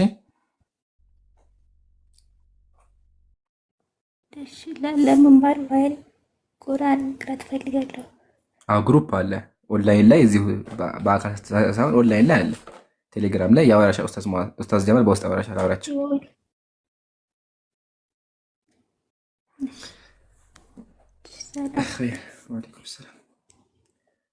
እሺ አጀማ፣ ያው ብዙ ነገሮች ተጫውተናል፣ ተማምረናል። ጃ የሚጨመር ካለ ኡስታዝ ማወቅ ጨምሩበትና ካልሆነ እንለያይ። ትውስታው በጣም ደስ የሚል ትውስታ ነበር ያወራ ነው። እዛም ላይ ሀሳብ ካለ ጨምሩ። ጃቢር ተኝቷል ብዬ አስባለሁ። ጃ አለ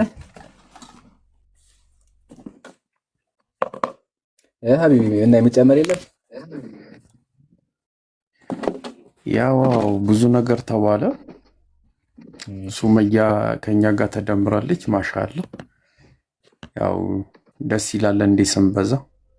ያው ሁልጊዜ እንደሚባሉ ከቁጥር አንጉደል አያጉድልን አላህ ሁላችንን የሚጠብቀን። በቃ ለዛሬ ይበቃናል። አንተም መርፍት አድርግ፣ ሰውም ይተኛ አይመስልም? እንደዛ እናድርግ እና ያጀማ በያላችሁበት አላህ ይጠብቃችሁላችሁ። እኔ ሊቆይ ነበር። በቃ ተኛ ከኝ ተኛለሁ፣ ችግር የለው። ኧረ ተኛ አንተ። ምንድነው ለእንቅልፍህም ጊዜ ስጠው እንጂ እየጠበቀ ያ እንተኛለን። መሽቷል፣ ሰዓት ሄዷል። በሉ በቃ ጀዛኩሙላ ጀዛከላ ሀቢቢ። ኢንሻአላህ እናወራለን። ያኛው ነገር አሁን ይሁን እንዴ ጃ ወይስ አይሆንም? ዛሬ እንዴት ነው? እኔ እንጃ። ወይ ሀሳቡን ነገራችሁና ልጁ እንትን እያለ ስለሆነ እየጠበቀ ስለሆነ ሜቢ ነገ እንትን እንላችኋለን። በቃ ኸይር ኢንሻአላህ። እንደ ሀሳብ ያጀማ ምንድን ነው፣ አንድ ወንድም አለ ንጽጽር ላይ ያለች ስሙን አንጠቅስም፣ ያው ጀማሪ ወንድማችን ነውና ንጽጽሩ ላይ ለመቀጠል ትንሽ ቀለል ያስታበት ደግሞ ታስፈልገዋለች ለዳዕዋ ማለት ነው።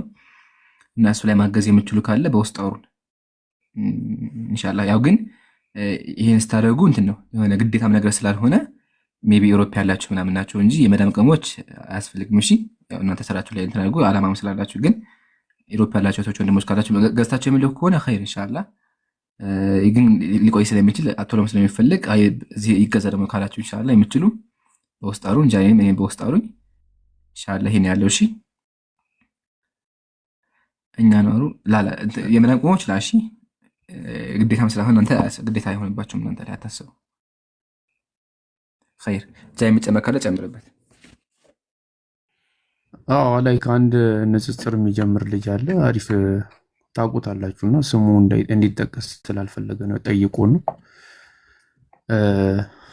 እና ማገዝ የምችሉ ሰዎች አንድ ታብሌት ነው የሚገዛው። አክቹሊ በውስጥ ይምራን እና እኔን አውሩን እና ኢንሻአላህ ገዝተን እንሰጠዋለን ኢንሻአላህ። እና በተረፈ በቃ ለዛሬ ይብቃን። ይምሩ አይመስልህም? አይና ይበቃናል ኢንሻአላህ። በሉ ጀዛኩሙላሁ ኸይረል ጀዛ ወተቀበለላሁ ሚንኩም። በጣም እናመሰግናለን ኡስታዝ ሙዓዝ፣ አላህ ያክብርልን። በጣም ነወርተና ሸረፍተና፣ አላህ ይጠብቅህ። ጃም ሐቢብ እንደዛው አላህ ይቀበልህ ኢንሻአላህ። ነገ ደግሞ ደስ የሚል ፕሮግራም እንገናኛለን። ዛሬ ከሌሎች ቀኖች ዛሬ ተለይቶብኛል። ለምን እንደሆነ ሸሃዳ አልሐምዱሊላህ ሁለት ሰው ሸሃዳ ይዟል። ለዛ ነው ነብዩላህ ሙሳ ነጃ የወጣበት ቀን አልሐምዱሊላህ። የገርማህ ኡስታዝ ጨዋታ እንዲሁም ማለት ነው ዛሬ ውጭ ነበር ይፍጣርና ያፈጠረው። አይ ግን ያሰር ግን ተው ይቀር ኸይር ብቻ። ግን ለማንኛውም ደስ የሚል ዛሬ በቃ ደስ የሚል ስኬታማ ቀን ነው እውነትም። የውምን ነጀላሁ ፊሂ ሙሳ አለይሂ ሰላም እና ኸይር ብቻ አላህ ጋር ነገ እንገናኛለን። ሱብሃነከ አላሁመ ወቢሐምዲክ ነሽሀዱ አን ላ ኢላሃ ኢላ አንተ ነስተግፊሩከ ወነቱቡ ኢለይክ። السلام عليكم ورحمة الله وبركاته.